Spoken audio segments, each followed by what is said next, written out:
city under attack in the world's largest democracy. Who did it, why, and what could it mean for India's future? And what could it mean for us? This week's guest is a regular visitor here, and for good reason. His insight into that region of the world is based on years of analysis. And hello, I'm Peter Mansbridge. One-on-one today with our good friend Eric Margulies, a columnist, world affairs analyst, author of this latest book, American Raj, came out just this year, studying the whole issue of the conflict between the West and the Muslim world. It's going to be a while before we really know what happened in Mumbai in these last few days. But when you look at the general situation, how do you describe it? What do you think? Well, Peter, the first thing I thought of when I started hearing about the attacks in Mumbai was the word convergence. Fashionable in the media, but we're seeing it in South Asia. And by that I mean that the four distinct crises or conflicts that have been festering, local crises in Western India, including Mumbai, great deal of violence, attacks in major Indian cities there that have been going on for years.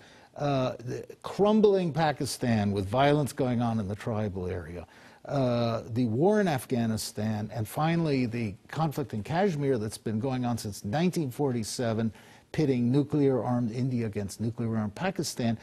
These four crises seem to be converging now, as we saw in Mumbai, where the people who attacked were raising all kinds of issues: Muslim rights, oppression of Muslims, Kashmir, and Afghanistan.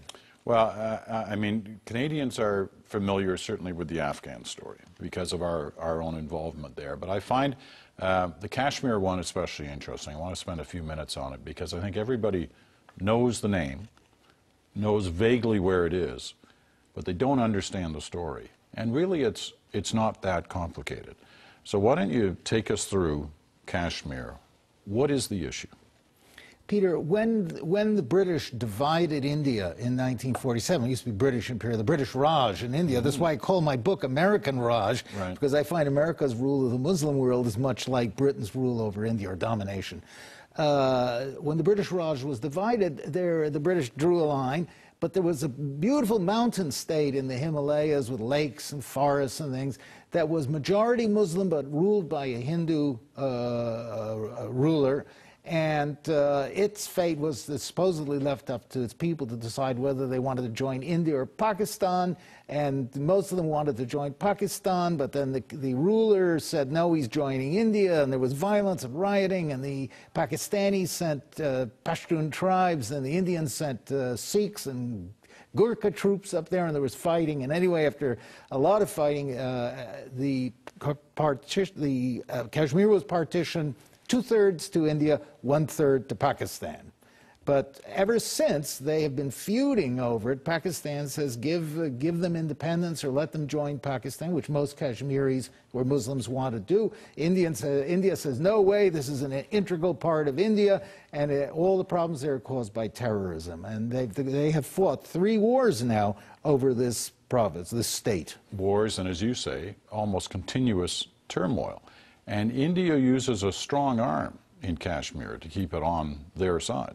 Peter, India has 500,000 troops deployed in Kashmir just to repress the rebellion that's been going on for now almost 20 years. And somewhere, I think the best figure is probably around 40,000 Kashmiris, mostly Muslims, but also Hindus and Sikhs, have been killed in this violence that we almost completely ignore. Kashmiri militants claim that up to 80,000 have died there. Whatever the case, it's a brutal, dirty war filled with all kinds of atrocities and human rights violations, and it's going on, and it's so dangerous because it's brought India and Pakistan so close to war, and it did in 1998 again, in 99, and they are both now nuclear-armed powers whose nuclear arsenals are on 3-minute hair-trigger alerts, so it's very scary. There has been some suggestion of drawing the connection back to Mumbai, this time from Kashmir, that some of these young people that we've seen in the videos that were taking part in this were fixated on the Kashmir issue. Now, we don't know whether that's the case, but what we do know is that the youth generation of Kashmir has been deeply affected, obviously, by growing up in some manner somewhat the same way young Palestinians have grown up in their state, with the same kind of feelings towards those who have been running the Palestinian state. We're seeing the same kind of thing in Kashmir with the younger generation. That's a very good observation, and it's quite true. They have been, the older methods have been cast aside. The jihadist tendency towards using violence when negotiations fail is certainly taking on amongst the young. What was alarming about the Mumbai attacks was that most of the attackers, as far as we know, appear to have been young men who are not really from some well-established organization necessarily, but there's part of the movement of young Muslims in India. There are 155 million Muslims in India. They're only about 14% of the population, or 15%, but there's still a big amount. Until now, they've been quite passive. But now you see younger ones, the younger generation is starting to say, wait a minute, we're third-class citizens, we're being oppressed. There have been pogroms, like in Gujarat, where 3,000 Muslims were massacred a few years ago.